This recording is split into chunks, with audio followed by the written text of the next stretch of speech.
ದಿಢೀರ್ ಸ್ವೀಟ್ ಕಡಬು ಅಥವಾ ಮೋದಕ ಅಂಥೇಳಿ ಹೇಳ್ಬೋದು. ಹೇಗೆ ಮಾಡೋದು ಅಂಥೇಳಿ ನೋಡೋಣ ಬನ್ನಿ. Hi, welcome back to YouTube channel Mahakali ಕೈ ರುಚಿಗೆ ಸ್ವಾಗತ. ನಾನು ಪ್ರೇಮ. ನೋಡಿ, ಇಲ್ಲಿ ನಾನು ದಿಢೀರ್ ಅಂಥೇಳಿ ಕಡಬು ಮಾಡ್ತಾ ಇದ್ದೀನಿ. ಹಿಟ್ಟು ಕುದಿಸೋದು ಬೇಕಾಗಿಲ್ಲ, ಬೇಯಿಸೋದು ಬೇಕಾಗಿಲ್ಲ, ಏನು ಬೇಕಾಗಿಲ್ಲ, ಹಿಟ್ಟು ರುಬ್ಬೋದು ಬೇಕಾಗಿಲ್ಲ. ದಿಢೀರ್ ಅಂಥೇಳಿ ಇಲ್ಲಿ ನಾನು ಒಂದು ಅರ್ಧ ಗಂಟೆ ಒಳಗಡೆ ಆಗುವಂಥ ಸ್ವೀಟ್ ಕಡುಬನ್ನ ಯಾವ ರೀತಿ ಮಾಡಿ ನಿಮಗೆ ತೋರಿಸ್ತಾ ಇದ್ದೀನಿ. ತುಂಬ ಈಸಿಯಾಗಿ ನೀವು ಒಂದ್ಸತಿ ಮನೆಯಲ್ಲಿ ಟ್ರೈ ಮಾಡಿ ಹೇಗೆ ಬಂದಿದೆ ಅಂಥೇಳಿ ಕಮೆಂಟ್ ಕೂಡ ಮಾಡಿ. ಹೊಸಬ್ರು ನಮ್ಮ ಚಾನಲ್ ನೋಡ್ತಾ ಇದ್ದಾರೆ, ಪ್ಲೀಸ್ ಸಬ್ಸ್ಕ್ರೈಬ್ ಮಾಡ್ಕೊಂಡು ನೋಡಿ.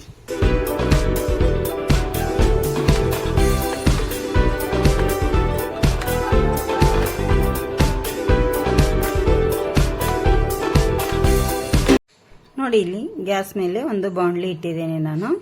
ಆ ಬಾಣಲಿ ಒಳಗಡೆ ನಾನು ಒಂದು ಬೌಲ್ನಷ್ಟು ಬೆಲ್ಲನ ಸೇರಿಸ್ತಾ ಇದ್ದೀನಿ. ಇದು ಬೆಲ್ಲ ಪುಡಿ ಮಾಡಿ ಹಾಕಬೇಕಾಗತ್ತೆ. ಇದಕ್ಕೆ ಒಂದು 2 ರಿಂದ 3 ಟೇಬಲ್ ಸ್ಪೂನ್ ಅಷ್ಟು ನೀರು ಕೂಡ ನಾನಿಲ್ಲಿ ಸೇರಿಸ್ತಾ ಇದ್ದೀನಿ. ಜಾಸ್ತಿ ನೀರು ಹಾಕ್ಲಿಕ್ಕೆ ಹೋಗಬೇಡಿ, ಸ್ವಲ್ಪ ಬೆಲ್ಲ ಕರಗಲಿಕ್ಕೆ ಸಾಕು. ನಮಗೆ 2 ರಿಂದ 3 ಟೇಬಲ್ ಸ್ಪೂನ್ ಅಷ್ಟು ಬೆಲ್ಲ ಕರಗಿದ್ರೆ ಸಾಕು. ನೋಡಿ, ಬೆಲ್ಲ ಇದು ಚೆನ್ನಾಗಿ ಎಲ್ಲ ಕರಗಬೇಕು. ಒಂಚೂರು ಎಲ್ಲಿ ಕಾಳು ಇರಬಾರ್ದು, ನಮಗೆ ಇದ್ರೆ ಚೆನ್ನಾಗಿರಲ್ಲ. ಹಾಗೇನು ಹಾಕ್ತಾರೆ, ಡೈರೆಕ್ಟ್ ಕೊಬ್ಬರಿಗೇನೆ ಬೆಲ್ಲ ಹಾಕಿ ಕುದಿಸ್ಕೋತಾರೆ.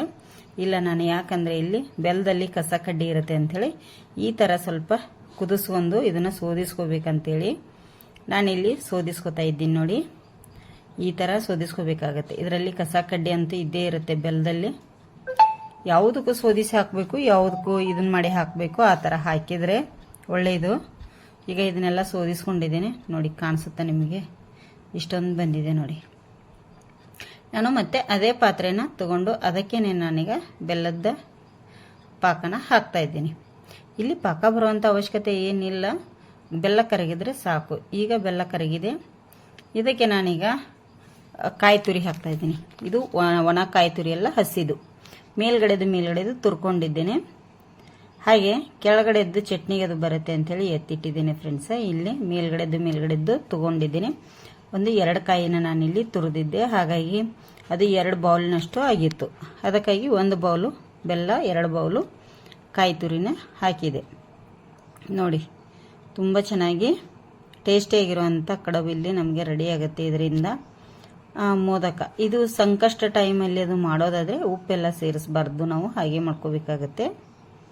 ನೋಡಿ, ಇಷ್ಟು ಚೆನ್ನಾಗಿ ಈಗ ಹೊಂದ್ಕೋಬೇಕು ಇದೇ ಥರ. ಇದಕ್ಕೆ ನಾನೀಗ ಏಲಕ್ಕಿ ಪೌಡರನ್ನು ಕೂಡ ಸೇರಿಸ್ತಾ ಇದ್ದೀನಿ ಸ್ವಲ್ಪ. ಅದನ್ನು ಹಾಕಿದ ಮೇಲೆ ಕೂಡ ಮಿಕ್ಸ್ ಮಾಡಬೇಕಾಗತ್ತೆ ನಾವಿಲ್ಲಿ ಮಸ್ತಾಗಿ. ಇದೆಲ್ಲವನ್ನು ಹೊಂದ್ಕೋಬೇಕು, ಹೊಂದ್ಕೊಂಡ್ರೇ ಒಳ್ಳೆಯದು. ಇಲ್ಲ ಅಂದರೆ ಬೇರೆ ಬೇರೆ ಆದರೆ ಅಷ್ಟೊಂದು ಟೇಸ್ಟಿಯಾಗಿರೋದಿಲ್ಲ.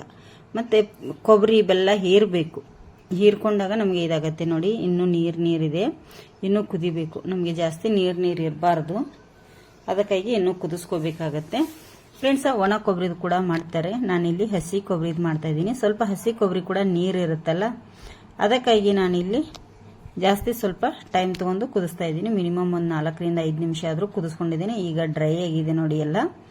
ಈಗ ಗ್ಯಾಸ್ ಆಫ್ ಮಾಡಿ ನಾನು ಇದನ್ನು ಒಂದು ತಟ್ಟೆಗೆ ತಗೊಂಡ್ಬಿಡ್ತೀನಿ. ಇದ್ರೊಳಗಡೆ ಬಿಡ್ಲಿಕ್ಕೆ ಹೋಗ್ಬಿಡಿ, ತುಂಬಾನೇ ಡ್ರೈ ಆಗಿ ಹೋಗುತ್ತೆ. ಒಂದು ಪ್ಲೇಟಿಗೆ ಅಥವಾ ಆರ್ಲಿಕ್ಕೆ ಬೇರೆದ್ರಲ್ಲಿ ನಾನು ತೆಗೆದಿಟ್ಕೊಂಡ್ಬಿಡ್ತೇನೆ.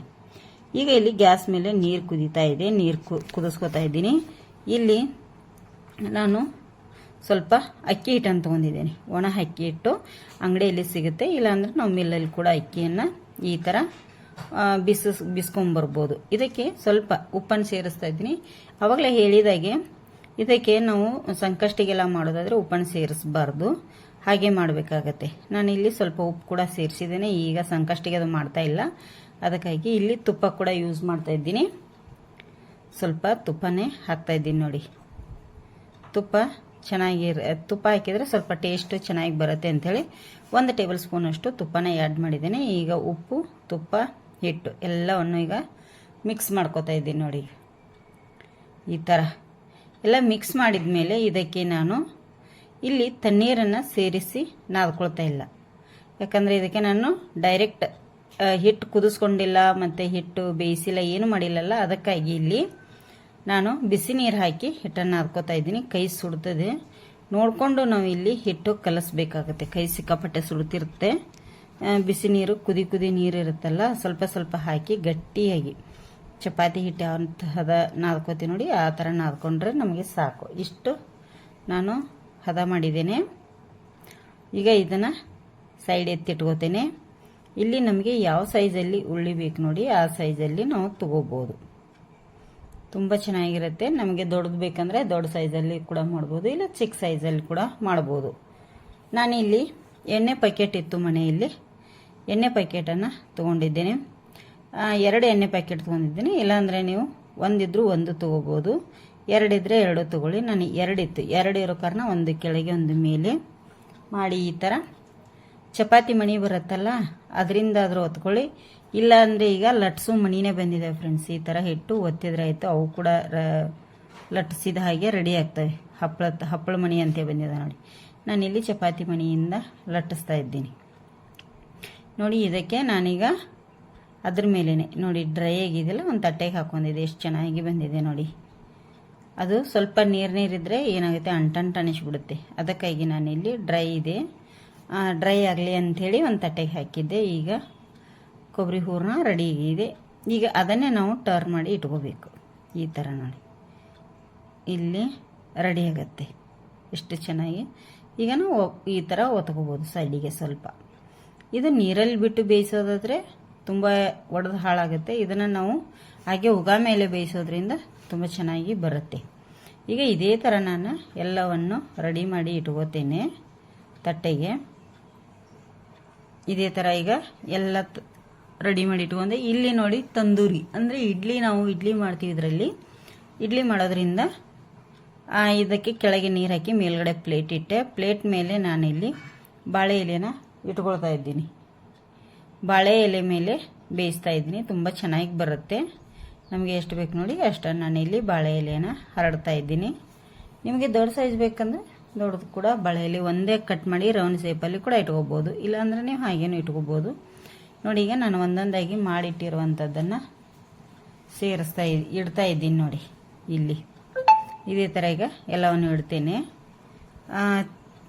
ಇಲ್ಲಿ ಈಗ ಮುಚ್ಚಳ ಮುಚ್ತೇನೆ. ಜಾಸ್ತಿ ಹೊತ್ತೇನು ಬೇಯಿಸೋದು ಬೇಡ, ಒಂದು 5 ನಿಮಿಷ ಬೇಯಿಸಿದರೆ ನಮಗೆ ಇಲ್ಲಿ ಕಡುಬು, ಸ್ವೀಟ್ ಕಡುಬು ರೆಡಿ ಆಗುತ್ತೆ. ತುಂಬ ಚೆನ್ನಾಗಿರುತ್ತೆ, ಟೇಸ್ಟಿಯಾಗಿರುವಂಥದ್ದು, ತುಂಬ ಈಸಿಯಾಗಿ ನೋಡಿ. ಉಗದ ಮೇಲೆ ಬೇಯಿಸಿರುವಂಥ ಸ್ವೀಟ್ ಕಡುಬು ಸೂಪರ್ ಆಗಿದೆಯಲ್ಲ, ತುಂಬ ಚೆನ್ನಾಗಿದೆ. ಇದನ್ನು ನಾನೀಗ ಒಂದೊಂದಾಗಿ ಹೊರಗಡೆ ತಗೋತೇನೆ. ಸುಡ್ತಾ ಇದ್ದಾವೆ, ಕೈ ಹಿಡಿಲಿಕ್ಕಂತೂ ಬರೋದೇ ಇಲ್ಲ ಉಗದ ಮೇಲೆ ನೋಡಿ.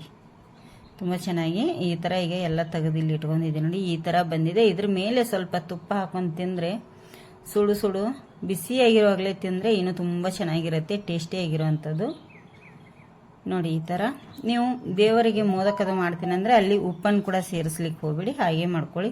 ತುಂಬ ಈಸಿಯಾಗಿದೆ. ಹೇಗಾಗಿದೆ ಸ್ವೀಟ್ ಕಡುಬು ಅಂಥೇಳಿ ಕಮೆಂಟ್ ಮಾಡೋದನ್ನು ಮರಿಬೇಡಿ.